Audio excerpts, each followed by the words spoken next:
So இந்த கன்னியாராசி நேயர்கள் அப்படின்னு எடுத்துக்கும் போது அதிக மன உளைச்சலை சந்திக்கக்கூடிய சூழ்நிலைகள் வரும். பண விஷயத்தில் அதிக மன உளைச்சல்களை சந்திக்க சூழ்நிலை வரும். குடும்ப விஷயத்தில் அதிக மன உளைச்சல்களை சந்திக்கக்கூடிய சூழ்நிலைகள் வரும்.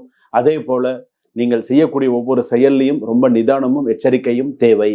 முதல் விஷயம். ரெண்டாவது, குடும்பத்தில் எடுத்துட்டீங்க அப்படின்னு சொன்னால் கன்னியாராசி பொறுத்தளவுக்கு ஹஸ்தம் கன்னியாராசி ஓரளவுக்கு தப்பிச்சிருவாங்க. சித்திரை கன்னியாராசி ஏண்டா பிறந்தோம், ஏண்டா வளர்ந்தோம், ஏண்டா இருக்கோம், சூசைட் பண்ணிக்கலாமா, நமக்கு இப்படி ஒரு வாழ்க்கை தேவையா, ஆணா இருந்தாலும் பெண்ணா இருந்தாலும் ஒருத்தரும் நம்மளை புரிஞ்சுக்க மாட்டேங்கிறான்.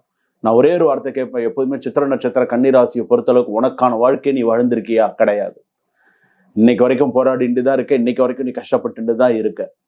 உனக்கான விஷயத்தை நீ என்னைக்காவது பண்ணியிருக்கியா? கிடையாது. அப்போ நீ எப்படி இருக்கணும், என்ன செய்யணும்? கன்னியாராசி பொறுத்தளவுக்கு சில பேருக்கு வாழ்க்கையே 2 பட்டு தான் போயிருக்கும், ஒன்றும் பண்ண முடியாது. ஸோ அந்த மாதிரிலாம் இருக்கு.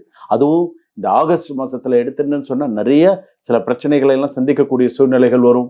ரொம்ப கரெக்டாக போயிட்டு கரெக்டாக நீ கொண்டு போகிறத பொறுத்து உன்னுடைய வாழ்க்கை தடத்தை நீ கொண்டு போகிறத தடம் பதிக்கிறது ஒவ்வொரு விஷயத்துலையும் கரெக்டாக இருக்கணும். வேலை விஷயத்தில் கரெக்டாக இருக்கணும், தொழில் விஷயத்தில் கரெக்டாக இருக்கணும், பண விஷயத்தில் கரெக்டாக இருக்கும். பணம்லாம் ஈஸியாக உன்னை ஏமாத்திட்டு போயிடுவான். நீ தான் இறக்க குணமானவனாச்சே, உன்னை ஈஸியாக ஏமாத்திட்டு போயிடும். தோ தரேன்னு உன்னை ஏமாத்துவான்.